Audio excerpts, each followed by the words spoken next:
Back in 1996, when I first wrote my article in defeat of the Ritwik-Ross path, my main argument was that because Srila Prabhupada was no longer physically present, he was no longer able to make his own decision to accept or reject the new initiates. This applied to Srila Prabhupada or any other past acharya. My argument was that you can't force a guru who is no longer present in this world to accept you as their disciple. The guru has to be present so that they can make that decision to accept you or not accept that aspiring disciple. This had become the main reason why I considered the ongoing Ritvik system of initiation to be bogus.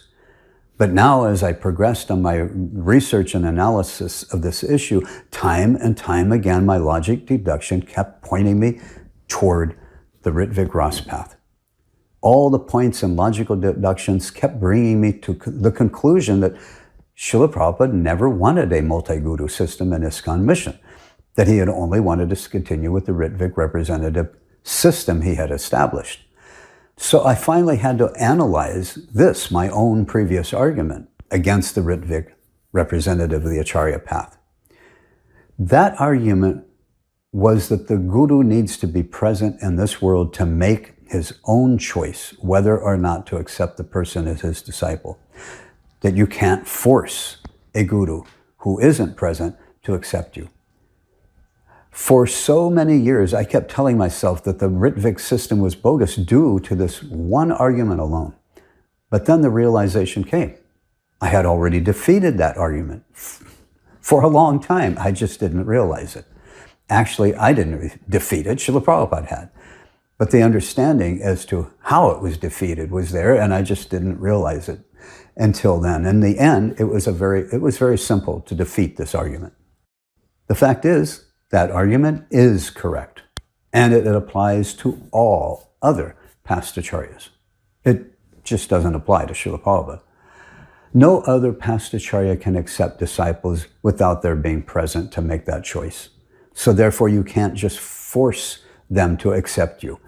You can't just force Rupa Goswami or Nityananda Prabhu to accept you as their disciple without them being present to make that final choice to accept you. So yes, that argument is fully correct, and it applies to all past acharyas. It just doesn't apply to Srila Prabhupada. He can do this. There, you see how simple it was to defeat this, my own main argument against the Ritvik system? So simple. I mean, why did it take me so many years to figure that one out? Huh? What? What do you mean you don't accept this argument? You want to know why I am saying you can't force another acharya to accept you as a disciple, but then I say that doesn't apply to Srila Prabhupada. Oh, okay, you want me to explain it? Fine, no problem, I can explain it. And that's simple also. As I've recently explained, Srila Prabhupada had begun delegating more and more aspects of the process of initiation for at least 9 years or 10 years leading up to the July 9th letter in 1977. Then he delegated the last physical aspect of the initiation process. Thus, he created a 100% initiation by proxy process.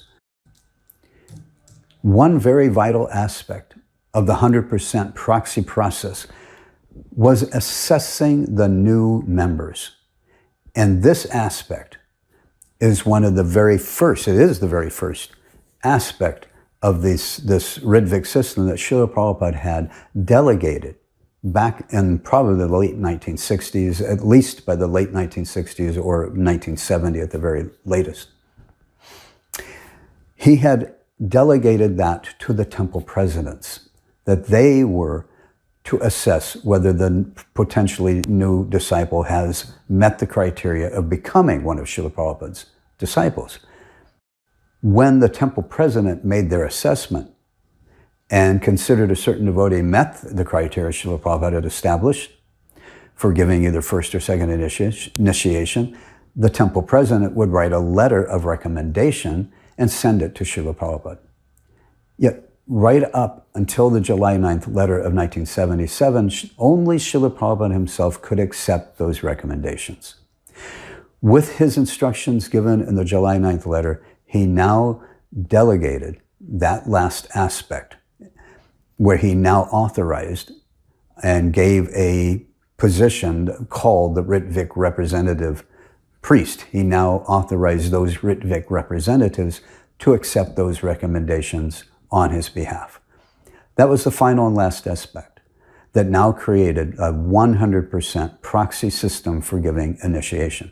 Srila Prabhupada was now able to accept new disciples without the need for any physical presence or involvement in the process at all.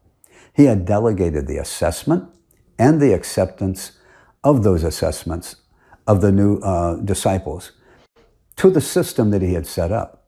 No other past acharya had ever set up or authorized such a system.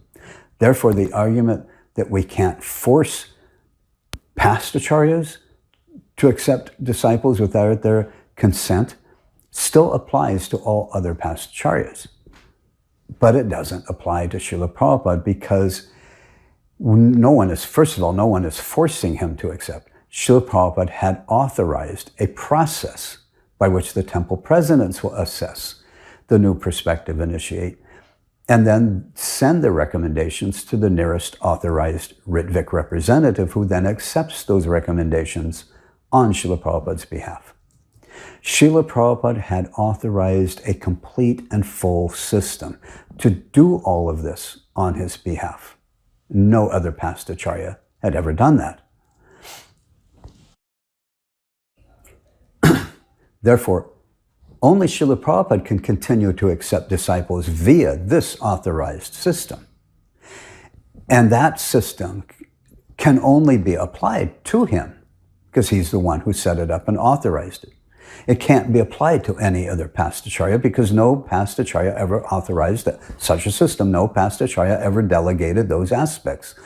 All of the physical aspects of the initiation process, an authorized priest to accept those recommendations, etc. So, no, the system cannot be applied to any other past acharya, but it can and is supposed to be and should be applied for Srila Prabhupada.